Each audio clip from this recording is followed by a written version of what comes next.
स्वागत करती हूँ अपने ब्लॉग में। और आज है संडे, 2 दिन के बाद से दुर्गा पूजा शुरू है। तो मुझे ना आज बहुत सारे काम भी करने हैं। आज मेरा बड़ा बेटा भी दिल्ली गया है ट्रेनिंग में, तो मैं सोची कि लगे हाथ जो भी एक्स्ट्रा काम है तो आज कर लेती हूँ। लेकिन फिर खाना नाश्ता सारा कुछ फिर उसे करना पड़ता है। और यहाँ पर मैं हमेशा की तरह आ गई हूँ टेरेस पे। तो देखिए बहुत अच्छा लगता है। और आधा घंटा मैं ज़रूर रिलैक्स करती हूँ अपने प्यारे प्यारे फूल को देख करके, जो मैं खुद से मेहनत करती हूँ। और देखिए घिउरा का जो ना सब लोग बोल रहे थे कि सूख गया है उखाड़ दो, लेकिन हम बोले कि नहीं, इतना ज़्यादा हरा भरा है ना। और सही में इसको बेल हम बांध दिए तो देखिए बहुत सारा ये बढ़ने भी लगा है। तो अपराजिता का फूल आया है, नीला वाला भी फूल ऊपर ला करके रख दी हूँ, लेकिन अभी उसमें कली नहीं आया है। और यहाँ पे पंचमुखी उड़हल है। तो इसके पहले जो लगाई थी ना तो उसमें दीमक जैसा लग गया। तो मैं क्या की ना कि उसका कटिंग काट करके और डिटॉल वगैरह से धो करके एक साफ गमले में लगा दी हूँ ना, तो बहुत अच्छा ग्रो भी हो गया है और बहुत सारे कली भी आ गए हैं। और तुलसी मैया का पेड़ देखिए, मतलब हर गमले में इनका मंजर गिर गिर करके बहुत सारा तुलसी जी का भी पेड़ हो गया है। अनार में तो देखिए फूल बहुत आते हैं, दवाई भी डाली हूँ लेकिन फिर वो गिर जाते हैं। और फूल गिरते हैं आते हैं, लेकिन ये अनार थकता भी नहीं है फूल देने में। और यहाँ पे पीला अड़हुल का भी फूल खिला है। और यहाँ का मौसम जो है ना क्लाउडी हो गया है, और उसी में मेरा तबीयत भी खराब हुआ है। सर्दी काफ़ी, मेरे ही नहीं और हर घर में ये प्रॉब्लम हो गई है। मेरा बेटा को भी, मिस्टर वर्मा को, और मेरी बहनों का भी फ़ोन आया तो उन लोग भी बोल रही थी कि बहुत सर्दी है। पीछे चल रहा है कंस्ट्रक्शन का काम, तो सारा दिन बस आवाज़ आता रहता है। और यहाँ पर देखिए बहुत बड़ा बड़ा बिल्डिंग बन रहे हैं। और यहाँ पर मेरे प्यारे प्यारे बगीज लोग आ गए हैं, तो इन लोगों को खाना दे करके चलिए अपना सफाई में शुरू करती हूँ। और यहाँ पर भी देखिए ये पीला वाला फूल खिला हुआ है। तो किचन में और मुझे डब्बा वगैरह मैं कल साफ़ करूँगी। मंडे को थोड़ा थोड़ा टाइम मिलता है क्योंकि तबीयत भी ख़राब है, तो एक दिन में इतना काम नहीं हो सकता है। तो फाइनली यहाँ पर किचन वगैरह जो है ना, बर्तन मैं रात में ही धो लेती हूँ, लेकिन सुबह उठ करके एक बार स्लैब ज़रूर पोंछ लेती हूँ। और मुझे ना गंदगी बिल्कुल पसंद नहीं है। बहुत सारे ऐसे कमेंट्स आ जाते हैं, लेकिन मेरे यहाँ तो बिना कोई नहाए खाना भी नहीं खाता है। मुझे तो बहुत गंदगी से एलर्जी है। और किचन साफ़ करने के बाद यहाँ पर मिस्टर वर्मा को बोली कि सारा पर्दा उतार दीजिए, क्योंकि मतलब हाइट ज़्यादा है ना, तो वो आसानी से निकाल देते हैं। लेकिन इन लोग का क्या है ना कि थोड़ा सा भी झोल वगैरह झाड़ेंगे ना तो बहुत ज़्यादा एलर्जी है, छींकने लगते हैं। तो इसीलिए हम ये सब काम नहीं देते हैं। तो चलिए, ये पर्दा ज़्यादा नहीं रखी हूँ और 3 से 4 पर्दा है। और इस बार मैं सोच रही हूँ चेंज कर दूँगी, बहुत दिन का पुराना पर्दा हो गया है। साथ में आज सारा चादर खींच दूंगी क्योंकि अब टाइम कम है। और फिर से आप लोग बोलिएगा कि हाथ से ही कपड़ा खींच रही है, तो मुझे अच्छा लगता है। और यहाँ पर देखिए ये नींबू पक पक के गिर रहा है और मैं बिल्कुल तोड़ना भूल जाती हूँ, तो चलिए यहीं पे रख देती हूँ। और यहाँ पर जितने भी पेड़ पौधे के पास डिटॉल डाल डाल के मैं साफ़ करती हूँ। तो देखिए ये गुलाब बहुत अच्छी तरह से ग्रो हो रहा है, इसको भी लगाना है पेड़ ये टेरेस पे जा करके। और यहाँ पर देखिए ये जो है ना बहुत सुंदर, ये बरसाती फूल वगैरह भी खिल ही जाता है होता है मेरे पास। तो फाइनली आज क्या करूंगी ना कि जितने पलंग वगैरह है सबको मैं डस्टिंग कर दूंगी, सबको पोंछ दूंगी डिटेल लगा लगा करके। और साथ में जितना भी चादर वगैरह है ना तो सब मैं खींच लेती हूँ। मिस्टर वर्मा यहाँ पर पर्दा खोल दे रहे हैं, हम बोले कि पर्दा खोल करके और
और जितना भी छोटा कपड़ा है ना तो ड्राइंग रूम में ही एक स्टैंड में सारा मैं ये चला करके ड्रायर चला करके पसार देती हूँ। और यहाँ पर जहाँ पे फूल पेड़ ये सब जो है वहाँ पे भी डेली मैं डिटॉल से साफ़ करती हूँ कि जिसमें कोई भी फूल पेड़ में फंगस नहीं लगे। तो एक्स्ट्रा मेरा ये डेली का मेरा काम रहता है। तो यहाँ पर मैं पोंछ दे रही हूँ और पीछे कंस्ट्रक्शन का भी काम चल रहा है तो पूरे घर में सीमेंट बालू बहुत पूरा भर जाता है। मैं 2 बार उसके चलते पोछा लगाती हूँ।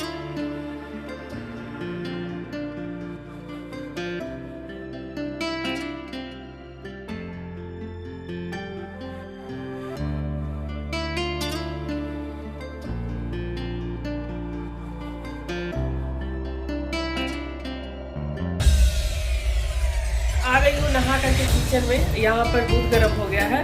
और एक चीज़ और दिखाती हूँ कि मेरे बगल में भाभी रहती हैं तो बहुत ज़्यादा मतलब हम लोग का रिलेशन जो है ना एकदम फैमिली जैसा है। तो सुबह सुबह ही भेज दी है और इडली बहुत अच्छा बनाती है। तो चलिए मिस्टर वर्मा बहुत खुश है कि आज इडली तो साउथ से है और बहुत अच्छा इडली बनाती है। और साउथ में जो इडली सांभर ये सब खाइएगा ना वो टेस्ट कितना भी अब रेस्टोरेंट में भी चले जाइए लेकिन वो टेस्ट नहीं आता है। तो भाभी सुबह सुबह ही इडली भेज दी है और उन लोगों को लग रहा था मेरा बेटा को बहुत पसंद है लेकिन सुबह में ही ट्रेनिंग में दिल्ली चला गया। तो मिस्टर वर्मा एंजॉय करेंगे इडली और हम जा रहे हैं चाय बनाने के लिए। तो देख लेते हैं कि इडली के साथ और क्या क्या है। उनके चम्मच ला देते हैं।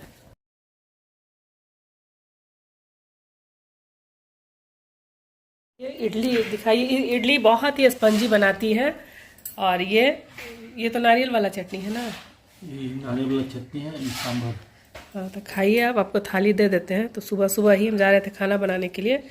तो आपका खाना हो जाएगा क्या और कुछ खाइएगा? है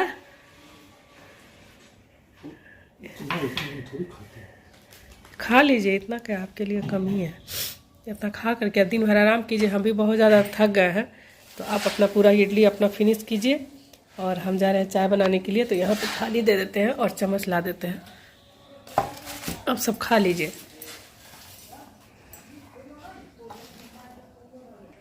तो लीजिए चम्मच निकालिए।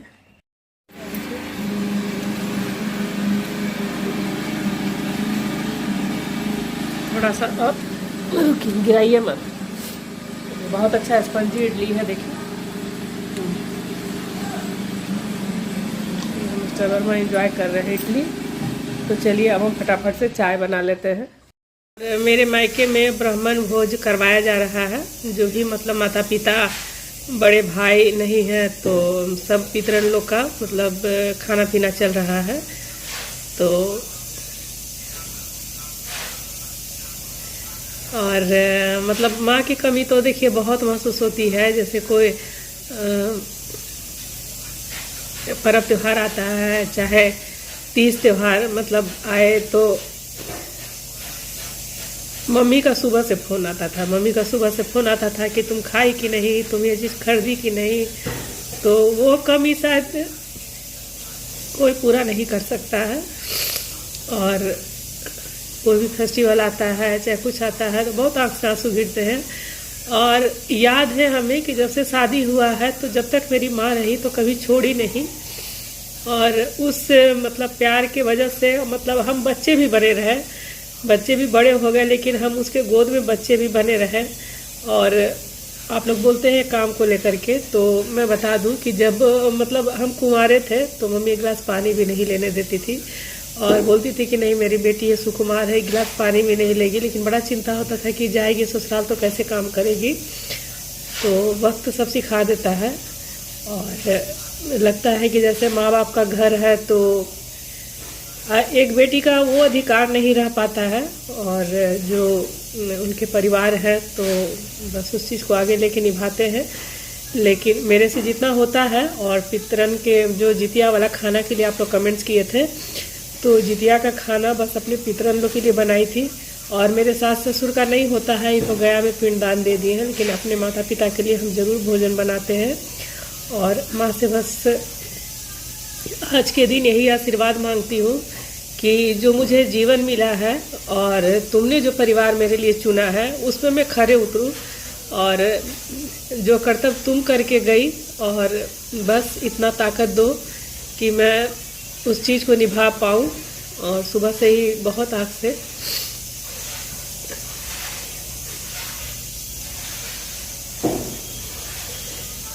आँख से आंसू भी गिरा है, तो चलिए कोई नहीं। और मैं रोती नहीं हूँ जल्दी, और जब भी रोना आता है तो जब पूजा रूम में जाती हूँ, माँ को देखती हूँ ना, तब माँ के सामने सारी बातों को रखती हूँ। और मुझे कोई फ़र्क नहीं पड़ता, कोई गलत कमेंट्स करते हैं, कुछ करते हैं, मैं अपना काम कर रही हूँ। काम करना मेरी मजबूरी है, और जब तक शरीर चलेगा करती रहूँगी।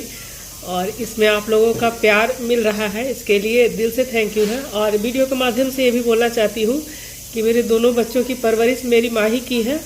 तो वो संस्कार मेरी माँ ज़रूर दी है कि मेरे बच्चे आज, भले ही मेरे पास पैसे कम है, पैसा नहीं है मेरे पास, लेकिन बच्चे बहुत अच्छा कर रहे हैं। आज मैं जल्दी बच्चों को नहीं लाती हूँ मीडिया के सामने, और बच्चे बहुत अच्छा कर रहे हैं। आज भी बड़ा वाला बेटा दिल्ली गया है ट्रेनिंग में, छोटा वाला आया था, तो यहाँ पे बहुत बड़ा सेमिनार में 5 स्टार होटल में उसे ठहराया गया। तो बच्चों को मतलब मैं आज जब से मिस्टर वर्मा रिटायर किए हैं, तो मुझे नहीं लगता अच्छा कपड़ा भी उन लोगों को नसीब हुआ होगा। हर पर्व त्योहार में सबके घर में कपड़े आते हैं, लेकिन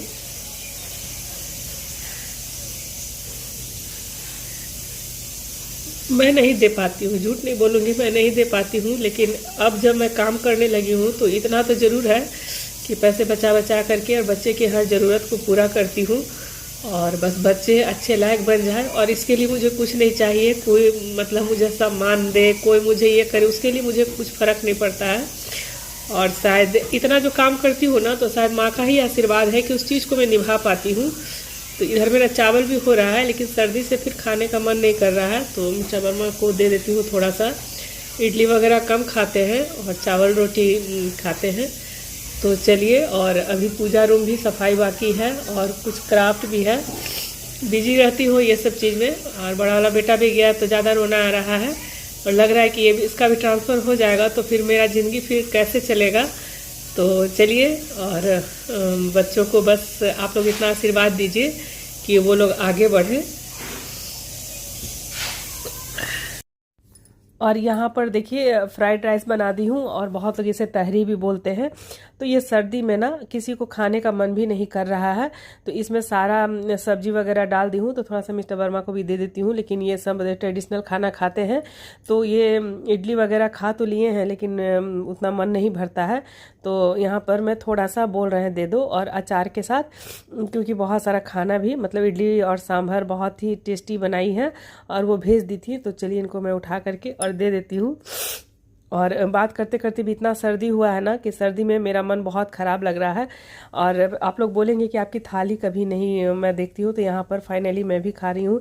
मेरा सबसे फेवरेट खाना है फ्राइड राइस, मेरे बच्चों को भी बहुत पसंद आता है, लेकिन मिस्टर वर्मा दाल चावल खाते हैं, और एक अचार के साथ। चलिए मैं यहाँ पर खाना खा रही हूँ, और अब मैं जा रही हूँ DIY करने, थोड़ा सा दुर्गा पूजा का भी क्राफ्ट बनाने हैं। और शाम बत्ती देने के बाद यहाँ पे क्राफ्ट कर रही हूँ। तो ये वीडियो कल के ब्लॉग में आएगा, तो आप लोग बिल्कुल बने रहिएगा।